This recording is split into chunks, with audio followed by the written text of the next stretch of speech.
Halo teman-teman, saya Muhammad Al-Gatiri. Hari ini saya sudah berkesempatan untuk mewawancarai orang yang paling diobrolin 1 minggu atau 2 minggu terakhir ini di Indonesia ya. Langsung dari Nasdem Tower, inilah dia Bang Anies Rashid Baswedan. Apa kabar Bang? Alhamdulillah, Akhirnya. baik. Ini kalau saya sebagai pewawancara ya, ini level top lah paling. Saya biasanya yang ecek-ecek, yang biasa-biasa aja gitu. Ini calon presiden.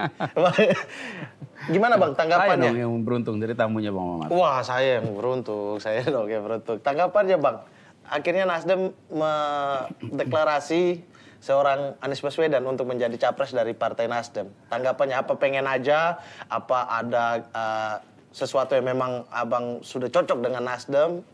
Gimana tuh Bang? Ya, saya sampaikan dari awal bahwa Nasdem ini luar biasa.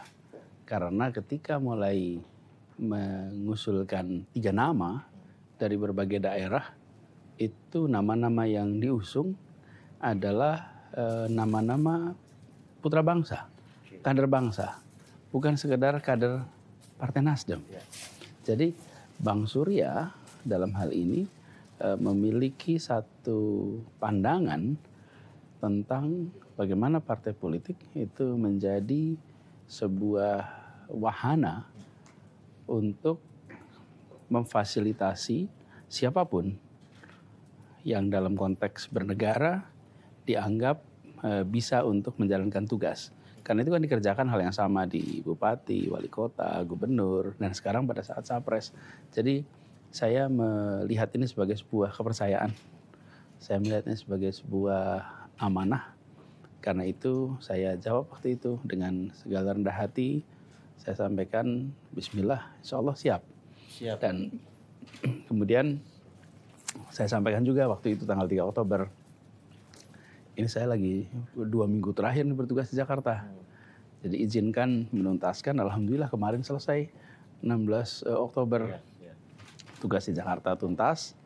Nah sekarang mulai kita bersiap untuk menjalani amanat yang sedang dititipkan dari Partai Nasdem. Partai Nasdem. Sambil mencari koalisi yang lain ya, karena kalau Nasdem sendiri kan tidak bisa. Betul. Tapi kan partai pasti punya ideologi dong Bang. Artinya visi misinya, tujuan partainya, tujuan kader-kader itu tuh jelas mau ke arah mana gitu bangsa ini. Dan Bang Anies sendiri sebagai seorang tokoh bangsa pasti punya ideologi sendiri juga gitu. Apakah itu sudah ada kecocokan atau nanti di kemudian hari baru disamakan? Sebenarnya pesannya Partai Nasdem adalah restorasi Indonesia. Dan restorasi Indonesia itu artinya membawa kembali kepada gagasan awal didirikannya Republik ini. Kita berada di Nasdem Tower. Kira-kira ini 1 kilometer lebih dikit ini dari gedung Pancasila. Di gedung itulah rencana, tujuan, janji kemerdekaan itu ditulis. Namanya dokumennya pembukaan, kita sebut sekarang menjadi pembukaan Undang-Undang Dasar 1945. Itu adalah rencana Republik, alasan mengapa Republik ini hadir. Untuk apa? Melindungi setiap tumpah darah, memajukan kesejahteraan umum, mencerdaskan kehidupan bangsa, terlibat dalam kegiatan dunia. Itu jelas tuh dikatakan bahwa kita ada 4 nih tujuan yang kita lakukan. Lalu tujuan akhirnya apa? Menghadirkan keadilan sosial bagi seluruh rakyat Indonesia. Nah, dalam perjalanannya kita sudah melewati 77 tahun kemerdekaan. Kalau kemudian kita menengok kembali, kita masih merasakan ada hal-hal yang belum tunai ini. Ada yang belum tunai. Bang Mamat, saya, yang lain-lain, sudah itu terlindungi, sudah tercerdaskan, sudah tersejahterakan, sudah bisa terlibat dalam dunia, sudah. Tapi banyak yang belum. Nah, ketika garis pemikiran yang dibawa oleh Nasdem ini adalah kembali kepada gagasan awal Republik ini, itu yang sesungguhnya ya harus kita sering gaungkan. Saya juga ketika bertugas di Jakarta ya, Pak Mamat, kalau saya bicara dengan seluruh jajaran di Pemprov, saya selalu sampaikan bahwa kita ini memang bernama pemerintah provinsi. Tetapi tugas kita itu adalah memastikan apa yang dicita-citakan oleh Republik ini tertunaikan di wilayah kita. Jadi dengan cara seperti itu kita akan bisa mengatakan bahwa pada masa kita bertugas, hal itu kita kerjakan. Nah, jadi apa yang dicita-citakan oleh Partai Nasdem sejak pendiriannya adalah sesuatu yang sejalan dengan gagasan awal Republik ini. Disitulah mengapa saya melihat ya ini sinkron, ini harus kita dorong sama-sama. Lalu kemudian Bang Ades justru berharap nanti koalisi yang akan mendeklarasikan bersama-sama menjadi capres. Sekarang kan baru baca pres nih, bakal calon presiden gitu. Apakah yang punya visi yang sama juga atau karena kita tahu bangsa ini lagi polarisasi yang begitu hebat, lagi terpecah begitu hebat. Begini, kalau di dalam tujuan dasar saya rasa kita semua sama.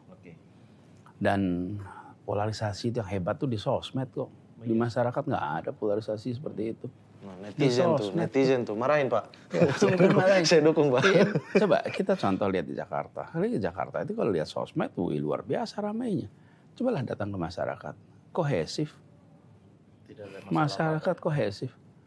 Nah karena itulah saya mengundang kepada para jurnalis untuk melihat kondisi kenyataan di lapangan sebagai sumber berita. Sebagai sumber pertanyaan. Jangan hanya belanja dengan cara yang mudah. Belanja persoalan yang paling mudah itu lihat sosmed. Tapi banyak urusan penting di Republik ini tuh nggak dibahas di sosmed.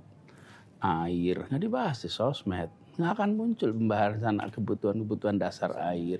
Kemudian kita bicara tentang kebutuhan pokok, lapangan pekerjaan. Minim sekali pembicaraan di situ. Hal-hal yang mendasar. Tetapi kalau ada sebuah, saya pengalaman di Jakarta nih, sebuah lubang yang di tepi jalan agak protokol, kelihatan terbuka, itu bisa trending topik. Nah, jadi hal yang kecil bisa menjadi amat besar, hal yang penting bisa jadi tidak dibicarakan. Nah, termasuk juga bicara polarisasi. Menurut saya malah kita harus menekankan pesan bahwa kenyataan di lapangan, masyarakat itu kohesif kok. Masyarakat itu berdampingan. Bahkan polarisasi ide, polarisasi perbedaan pandangan, ide, itu hal yang lumrah sesungguhnya dalam demokrasi. Dan wajib kita majukan ya. Lah kita dulu berkeluh kesah ketika zaman Orde Baru di mana orang tidak boleh berbeda pandangan. Kita harus sama.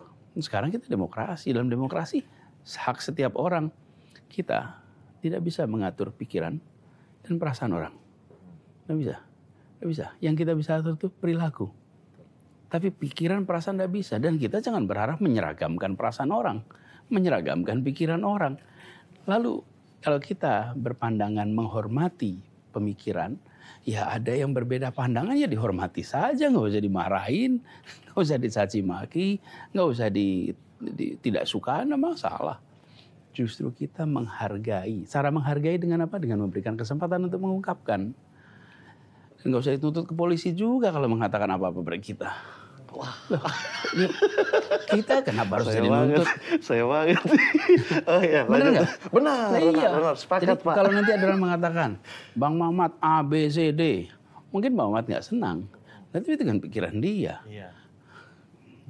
Selama dia tidak mengungkapkan misalnya ya, kebohongan, fitnah, ya take it easy aja. Oke. Misalnya nih, Bang Mamat topinya salah posisi kelihatan. Iya. Oke? Iya, kebalik. Nah, itu kan pandangan orang. Karena Bang Mamat itu benar itu posisinya. Iya. Iya kan? Saya lebih ganteng begini kan pikiran saya kan. Terus misalnya ada yang lihat, Mamat ini kok baju nggak dikancingin ya? Iya. Loh, itu kan pandangan orang saja. Iya. Tapi kan haknya Bang Mamat juga untuk baju tidak dikancingkan. Betul. Haknya Bang Mamat untuk topi dibalik. Betul. Loh, itu haknya dan kita menghormati. Iya. Sama juga, Pak Anies itu dasi kok dipakai. Pak Anies kenapa nggak tanpa dasi aja?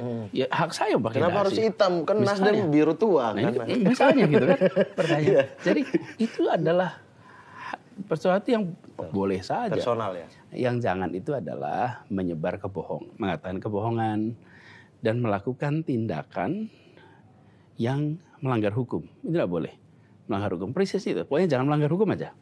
Tapi kalau pikiran, perasaan, pandangan, hormati.